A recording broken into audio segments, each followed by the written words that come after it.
Voilà, chers téléspectateurs, bonjour.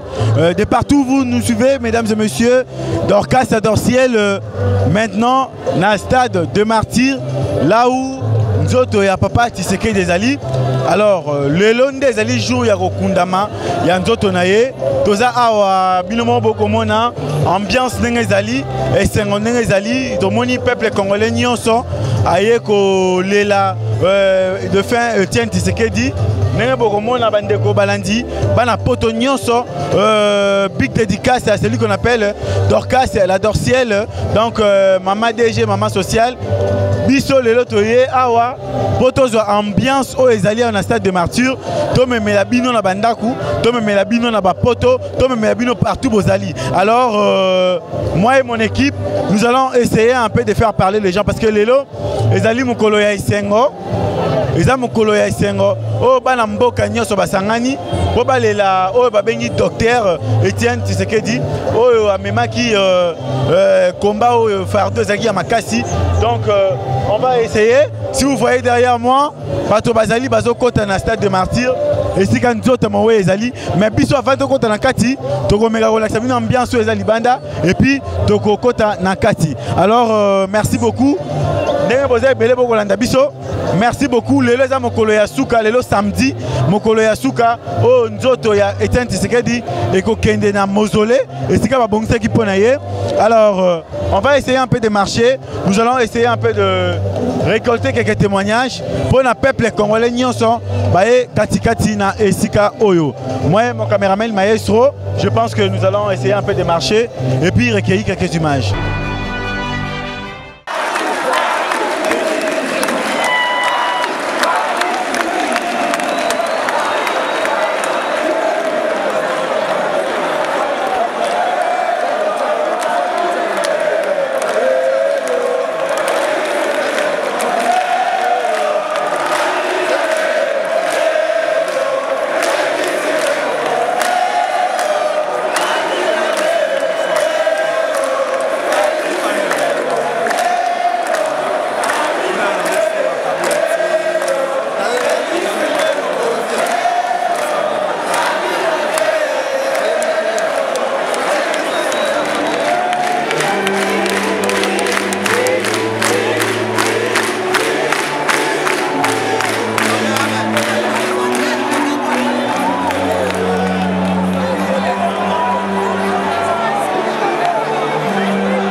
L'organisation est tellement réussite. On a félicité le comité d'organisation.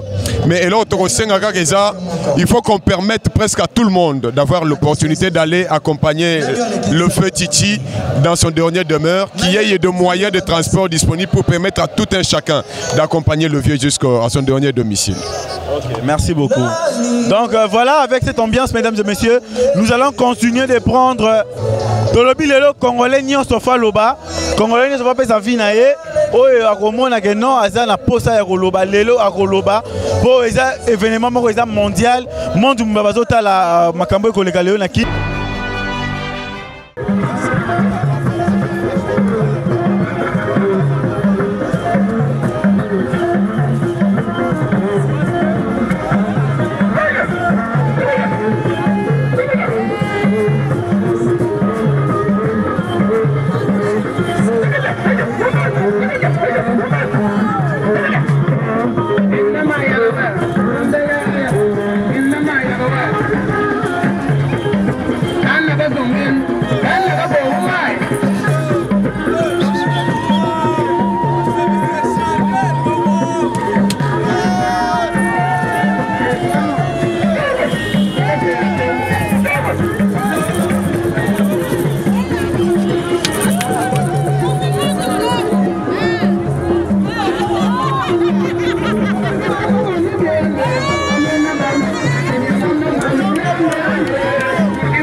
je suis président de la Ligue des jeunes de l'UDPS. Alors, on vous a vu votre présence avec toute l'équipe derrière vous. Oui. Comment se passe l'organisation déjà? Écoutez, nous sommes venus pleurer avec tous nos amis, tous nos frères et ainsi que toute la République démocratique du Congo, notre héros national, le docteur Étienne Tshisekedi Wamulumba. Quel est le message que vous allez passer à tous ceux qui sont en train de vous suivre ailleurs et partout dans le monde? Je vais dire que Étienne Tshisekedi est l'illustration parfaite d'un cas d'école.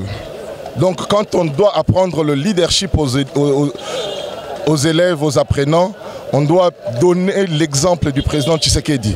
Le leadership, c'est celui qui a la capacité d'influencer les gens, d'influencer le monde, d'influencer son entourage. Et lui, il a su le faire. Donc il sait influencer le monde, influencer son environnement immédiat, ainsi que toute la nation. C'est pour ça que nous disons que c'est un cas d'école, c'est lui-même l'exemple, un exemple parfait de leadership. Selon vous, l'expertise qu'avait M. Félix Antoine Tshisekedi, docteur, selon vous, qui pourrait l'incarner visiblement et clairement? Non, écoutez, c'est clair. Je dirais tout de suite sans hésiter que c'est M. Bruno Tshibala qui doit incarner aujourd'hui le leadership qu'avait le président Étienne Tshisekedi. De par leur formation, comme vous l'avez dit, il a été juriste, Bruno Tshibala également est juriste. Donc je crois que celui qui peut l'incarner et les succéder comme il se doit, son fils idéologique, c'est en effet Excellence Bruno Tshibala.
Naza président, il y a un mouvement de jeunes pour la participation citoyenne. Et Zamoko, il y a un mouvement où ils ont soutenir bonne gouvernance. Dès que nous avons mobilisé pour tout là. Papa, il y a même démocratie dans la Mboka. On a tout musika makasi. Il faut tous la reconnaissance quand même. Et puis na CPL makasi, nazo profiter de l'occasion pour remercier mon Mboka, le Félix Antoine Tshisekedi Tshilombo. Pour nous reconnaître la façon dont a commis troisième héros dans Mboka Nabiso. Parce que tous les Mibale, Lumumba, Kabila le père, et puis na Étienne Tshisekedi au Nazobenga le phénomène. Dans Mboka Nabiso, il y a une manifestation minene boye, banda koleka ne bandeliti suka sa batu bakufa masase betama ezala qui un peu difficile. Ata na kati ya ba autorité yoki ba gaz lacrymogène, mais ça s'est passé très bien sur le plan organisationnel. Nazo pesa bango félicitations. Mais bosenga la biso eza ya ke esuka boité ba organisation parce que ba konzi ba tunyo so ba autorité ba bisika misusu ba ko banda ko sepela pe bayaka na bamboka na biso na ba manifestation lokolo boy na pesi bango vraiment coup de chapeau.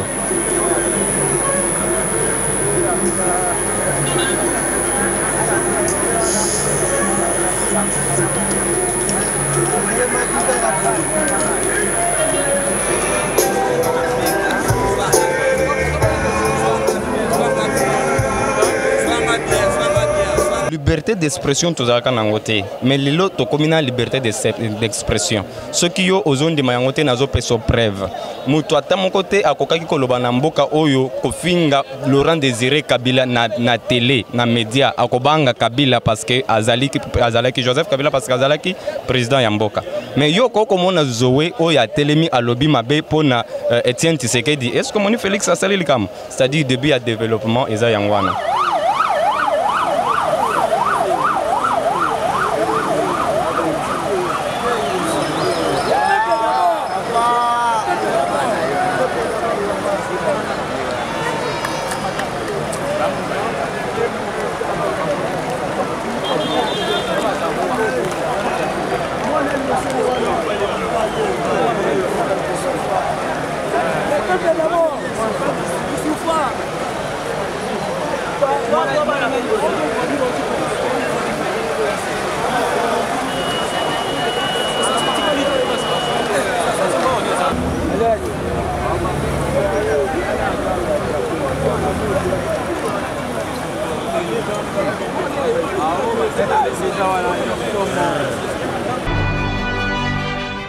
Non, ça a été vraiment impeccable. Tout ça s'est très bien passé. Et la chose la plus importante dont j'avais besoin d'écouter et de savoir, c'est le titre qu'on allait l'élever. Nous sommes heureux d'entendre de la bouche de certaines autorités qui ont honoré notre président fondateur de l'UDPS à la personne de Etienne Tshisekedi Mulumba au rang d'héros national. C'est ça vraiment ce qui s'est passé, tout ça s'est très bien passé et sous la joie de la population congolaise et le stade était rempli et tout ça s'est très bien passé. On a passé des sentiments mais nous avons retenu quelque chose au sein de la vie de cet homme qui apprenait d'abord l'esprit de l'état de droit, qui a parlé de la démocratie, tout basé sur l'intérêt du peuple. C'est pourquoi il a parlé le peuple d'abord. Même anji élément à force du progrès, bana badibabunda ni papa Etienne Tshisekedi boate tukufika mu dichumunaji a pouvoir tu dibangat. Mais déjà bana betu bonsu ba mukongo amungala tabwani nenunga yenu dibamwana gakwena byabunyi bwa kwambato muntu onsu mumwana bulaba bujima mbumu mwana. Katwena nikanyinga to tudini disanga mudi papa mutu shila pouvoir ouvri mufunda le peuple d'abord kibo alukai ngamila bantu lelu twai kamushia mwaba wa chikishilu ikish bwa mfumo wajitunga amona bwa kulohola gouvernement muya wangata peuple en charge.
kotosa mibeko ya colonel na yo te soki eza illégal ndima kotosa mibeko oyo mbula matadi ako akomi bayi biso kanga mutu wana beta yo pe obeti lobi okosamba mpona ku eblesi bao bakangaki o mende bakangaki bato nyonso mende osi oyebi mende ti e babandi kokanga bapoza mende azobeta maboko siko lelo mende bakangi ye ayoki nde baninga babandi koyo biso tolingi toprotege bato nyo tokoprotege Kabila tokoprotege ba idéal ya Mobu tokoprotege ba idéal ya Kabila musée tokoprotege ba qualité ya Lumu tokoprotege ba qualité ya Kasavu tokoprotege ba qualité ya Liaou tokoprotege ba qualité ya Mbwake après ngai na kosenga batongela ba leader politique nyonso ya bikolo nyonso ya Congo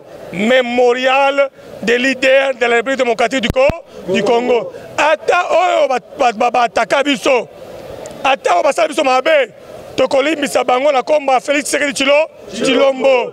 Parce que asalaka campagne na lobby akomi kosala campagne ya réconciliation nationale. Fayulu ande konabi. Tobanda ko bundane pour la liberté ici eko boy bise atika bitu parce que tosi tosele makambo so bandiko lu o fa yo bandiko lu kabiso na ye bandiko memele biso ide pesa sac azalaki muto bandiko memele ide pesa malet lelo ide pesa ko kisi o ya bandiko lu Moïse Katumbi azo Diomi Donga azana liba Frank Donga liba Filme yanga liba Diomi Donga liba Muyambo liba na ko mamboka Kabila kangaki bango bien faci na zo kama mboka Kabila mutakangaki bango bien faci mutalo kama mboka za faci mutalibere bango bozoka na zo kama mboka faci ya Kabila alibere watu Kabila kanga o bazaki ba ennemi ya Kabila faci alibere au nom de la démocratie nani moko za mboka bobetele maboko bobanga eloko moko te Tshisekedi akufaka pona eloko moko respect des textes ceux qui vont respecter ba texte nde bobimisi o babengaka climat des affaires et kotikito bato nyonso bakoki koinvestir na mboka na bi soko respect des textes ezali mutu nyonso akoki kotonga na mbo ayebi ke badrone eza garanti soda aza ndeko na bi ayebaki nde te babandi koutilize ye lokola puku lelo soda akoki kondima so ordre mal do aner tokangi yango parce que ezalaki aner ya buzoba bikangaka kanga faci alobaki soki nakomi président nakokanga bakasho nyonso ya ane tokangi bakasho nyonso lelo tokomi na état de droit tokokende nango ti peuple akozwa ndako ti peuple akozwa eloko kolia ti mutu akozwa salaire nzambe apambola bino faci nde moko idps ezwi boko tokokamba yango ti yesu akosala nini akoya tosali 38 ans ya souffrance tosali 38 ans ya souffrance tokosala 50 ans ya victoire ya gestion soki yesu aye elobi akuti idps na pour soki alobi kuna ite akuti idps na pour soki alobi mosusu idps na pour tokokamba yango tili ifo bon nzambe apambola bino. En tout cas tosepeli biso bakongole toza na joie munene makasi par rapport ya makambo nyonso ndenge eleki bato babanda otia tembe ke kora Tshisekedi koyaka jamais na Congo lelo eye et puis ba intérêt na honneur tosepeli makasi komba na ye esuki na victoire kaka ndenge ye moko abandozwa misapi mibale atie likolo asali boye mpona kosignifie victoire lelo victoire esalami nini esalami il est couronné après un long combat biso nyonso peut-être tozalaki ya kobotama te ero Tshisekedi abandaki combat tobotami tokomi bamama tomoni lelo Tshisekedi alati victoire nae. Bon, étant que Etienne Tshisekedi Wamulumba, patrimoine national, ça fait un peu mal. Pourquoi? Parce qu'il était à côté d'Etienne Tshisekedi Wamulumba. Et à tout moment, il s'appelle Tshisekediste. Mais le milieu des Congolais sont déçus par son absence.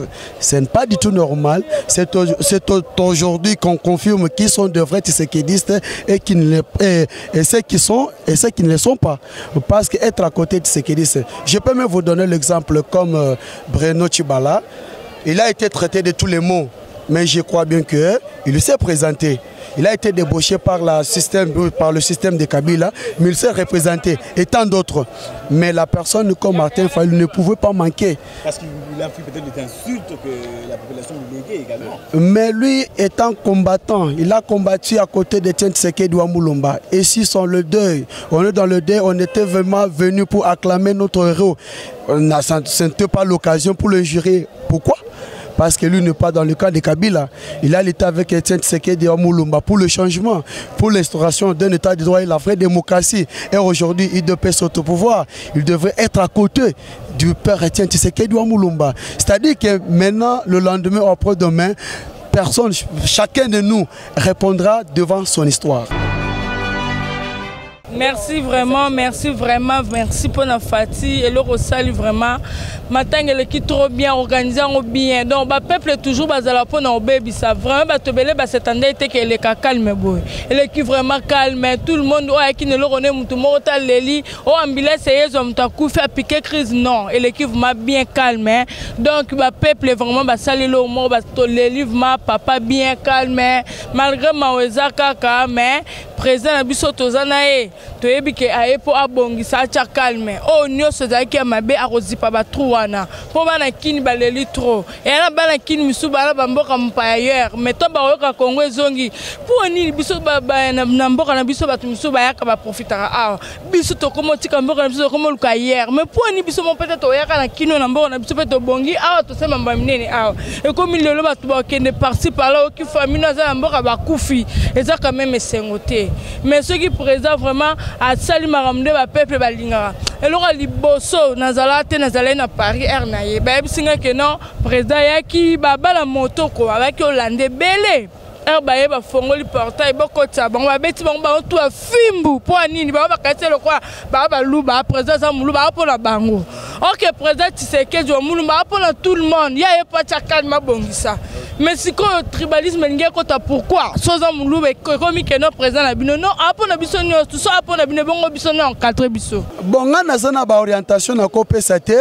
Peuple congolais yemo moni mayenini oya sali c'est au peuple de juger à sali malamu toi sali mabe parce que lui tu as eu des pèses ezaki pour la démocratie pour la lutter ba dictature et puis qu'on instaurer un état de droit c'est grave les lomo na ba égalité ensemble Etienne Tshisekedi Wamulumba et que le UDPS à travers président Félix na pouvoir yo comme adversaire na or il y a beaucoup plus mieux base à la simande kona bango ba appuyer pourvu que nous a réussi le mandat parce que tout le monde n'est bazana pour ça un jour comme président vous allez pas un jour na pour ça comme na base à la peine a besoin de pesa zalasi si manabango alors avec vision président Félix c'est l'unité et la cohésion nationale pour être mort en abisso et kendel bosso. Chacun dira je suis congolais. Vous ne les voyez pas là, même s'ils sont en Amérique, hein, ils ont déjà eu la nationalité américaine, mais ils portent toujours nos polos congolais. Ils s'habillent à l'allure à la couleur congolaise.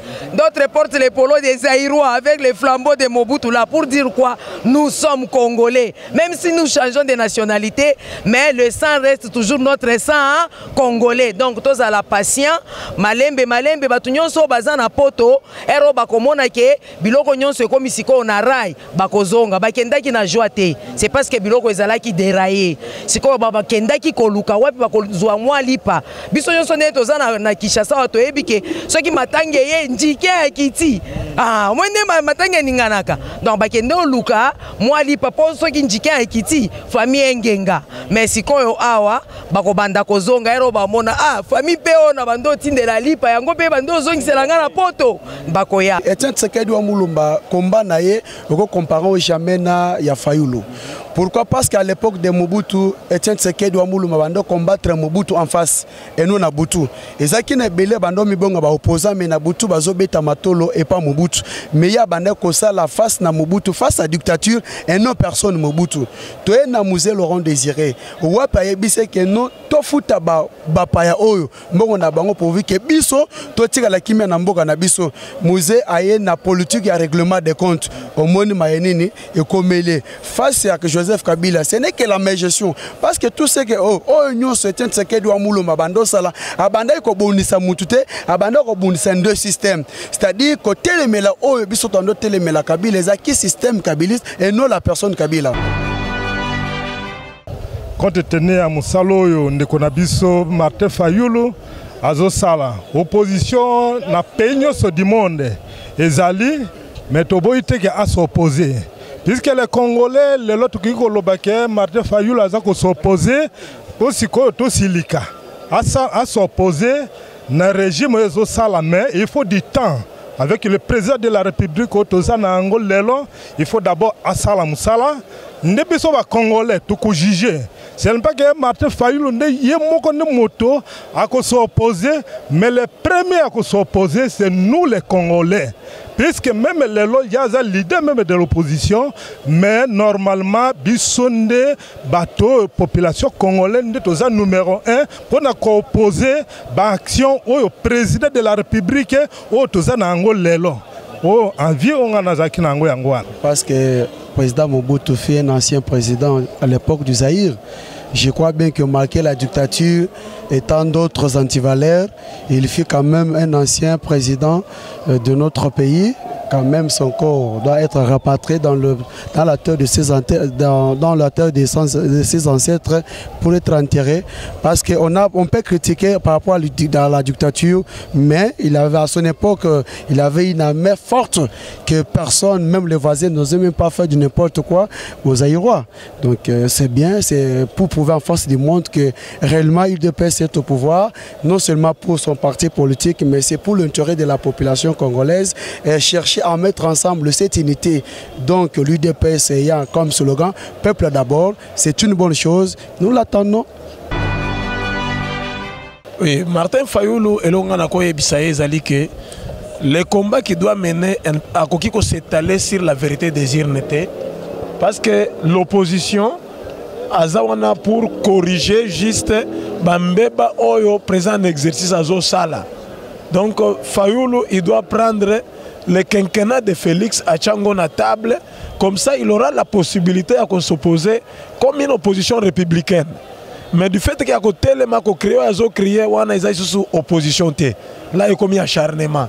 Donc pour moi concernant kopé ça y est azonga katinaye atala moninga en face, qu'est-ce qu'il a mis sur la table? Nini Yamabe, Nini Yamala Moutobetel Maboko Yamabe to dénoncer pourvu que la République est Kendeliboso. Parce que opposants n'a pouvoir, tous sont des Congolais, il ne faut pas construire la République Nabango. En tout cas, bon, Namona qui garde présidentielle, Bazala qui est vraiment trop gentil envers les peuples, hein, les gens qui sont venus ici. Moi, je ne les ai pas vus menacer les gens. Ce que moi j'ai vu, c'est ce que j'ai dit. J'ai vu aussi les policiers qui étaient aussi calmes et gentils, qui nous ont bien accueillis. Donc si ça continue comme ça, c'est bien. Or, dans le temps passé, ils étaient plus brutaux que maintenant. On est content, maintenant on est dans notre démocratie. On vit maintenant le peuple d'abord, dans notre pays. On est très content et on fait un coup de chapeau à notre président de la République. Normalement, dans ROO, opposant normalement, il faut d'abord Moussala Oyo, président de la République Azosala. Opposant les politiciens, mais les premiers opposants, c'est le peuple congolais. Ne pas qu'on s'oppose. Quand on tenait à Kotala, Moussala au président de la République Azosala, ne s'y compte qu'on s'oppose avant que les opposants Batina Bissonari, tout ça là marche, tout le bas Moussala, il faut d'abord tout zélango, puisque depuis à côté jusqu'à aujourd'hui, toyebi ke asali musala te puisque auti ko nommé premier ministre a formé gouvernement musala pe banda ne to koyeba ke musalo ya asali eza malamu o bien mabe puisque budget o ye abandi nango musala budget on ezate ke yene motasala ki yango c'est ancien pouvoir ne sala ki budget wana budget 2020 ne to koyeba ke musalo président de la République abandi nango eza na telle méthode. Bon, normalement pepo nanga vraiment ekozonga po tokomika lo bala mama mo tata moko to sangana kaka nde toleli papa na noner bala mubutu pe miso bazambo kampaya bakende ba oye pe tolela ba on po mobutu pa diriger biso pe ba musu style lo tona ba souvenir à mobutu puisque a diriger mboka bien. Parce que musala wana moi personnellement na monango na miso babandi kotonga mozolé Félix a prêté dans le coup de sermaté. Alors, si quelqu'un dit que l'État a bimisi 100%, c'est la mauvaise foi. Parce qu'on n'a pas même de preuves.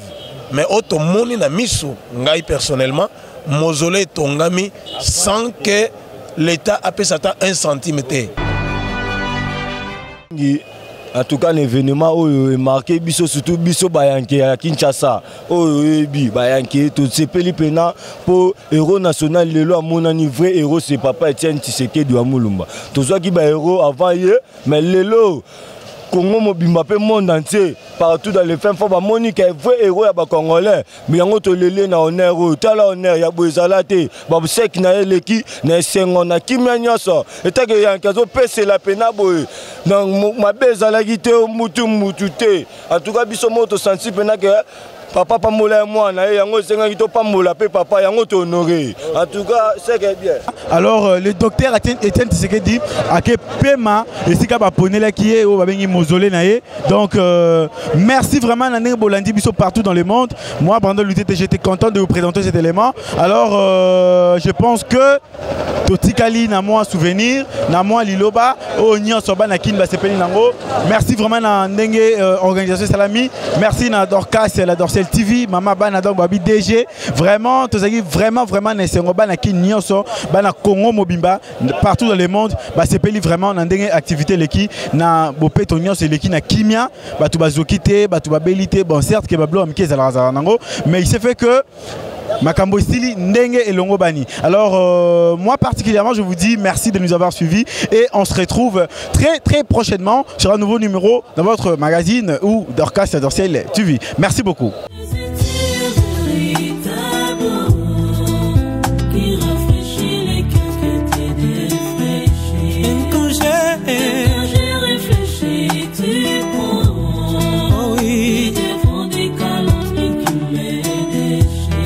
La chair